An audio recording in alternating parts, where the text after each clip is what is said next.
on, Huskies. I've got a few clues. See if you can figure out who I am. In the spring, you may find me hitting my 5-iron. And in the summer, you can find me hitting the trails on my mountain bike. And in the winter, you can find me hitting the slopes out west. We're going to read today The Smart Cookie.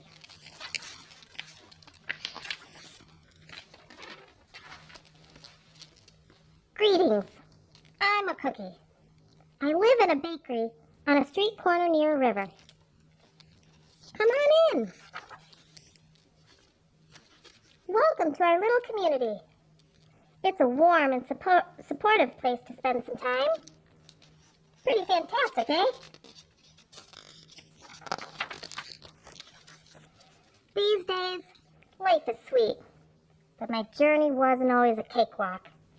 When I was younger, I couldn't have imagined fitting in here. For a long time, I didn't feel comfortable speaking up or sharing my ideas. I didn't feel like a smart cookie. I wanted to be a cookie who knew all the answers. A cookie who felt confident in a group. A cookie who said, aha, when solving a puzzle. Like this. Aha!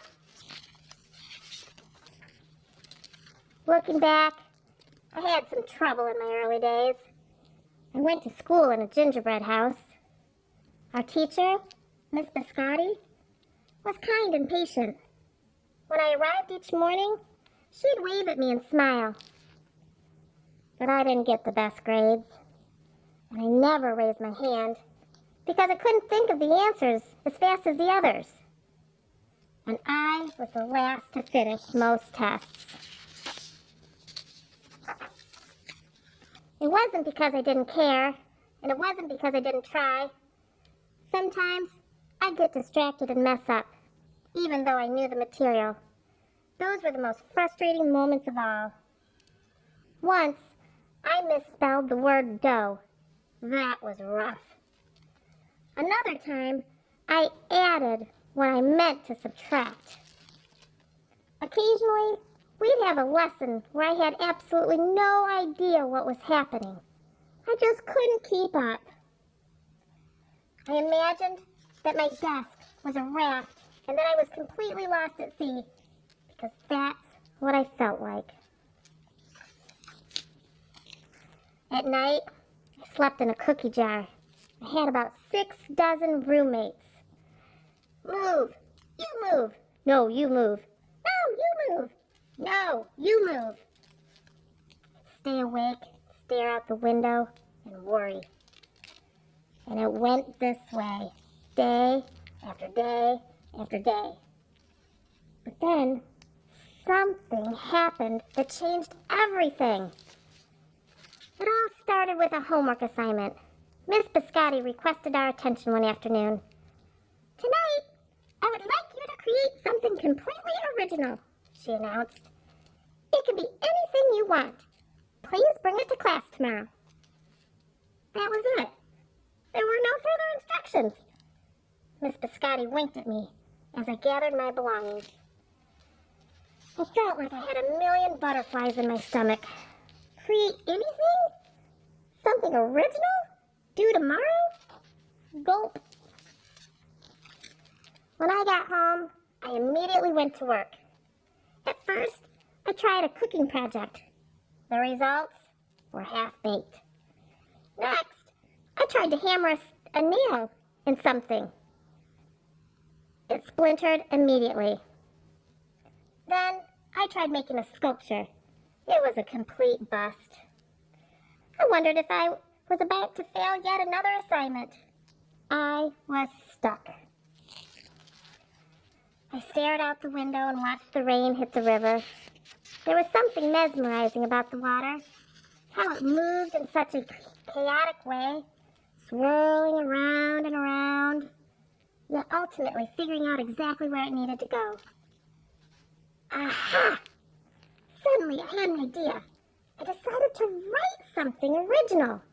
A poem. I came up with the title based on how I'd been feeling. My Crummy Days.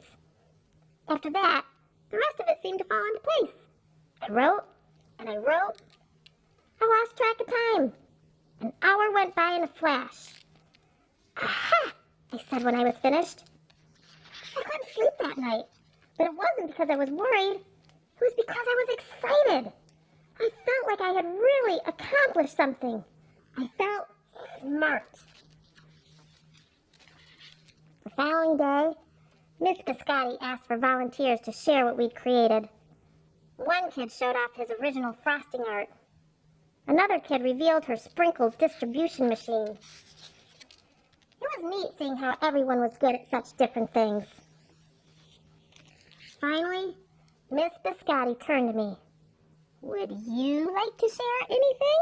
she asked. Gulp. I gulped. I thought I'd probably crumble under the pressure. But I made my way to the front of the classroom. I noticed my hands were shaking. My mouth went dry.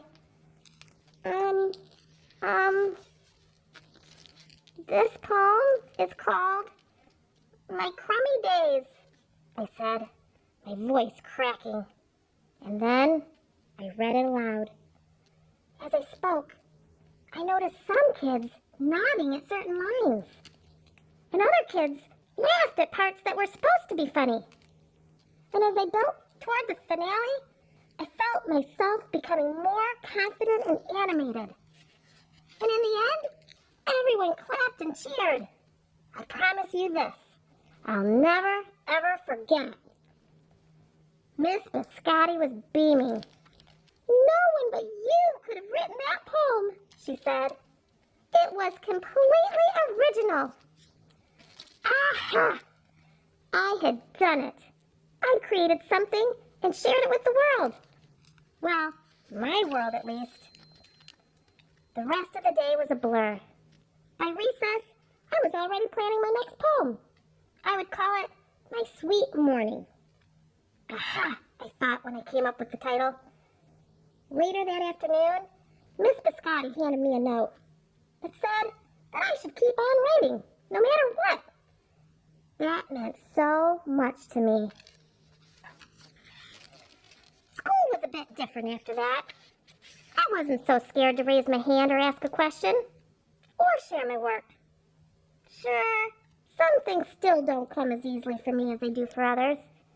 But now, I know that you can be smart in many different ways. You don't have to have all the answers to every question, or suddenly be great at everything, all at once.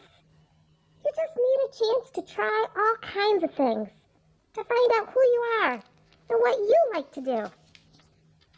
As for me, I learned that I can write, and I can think of great ideas.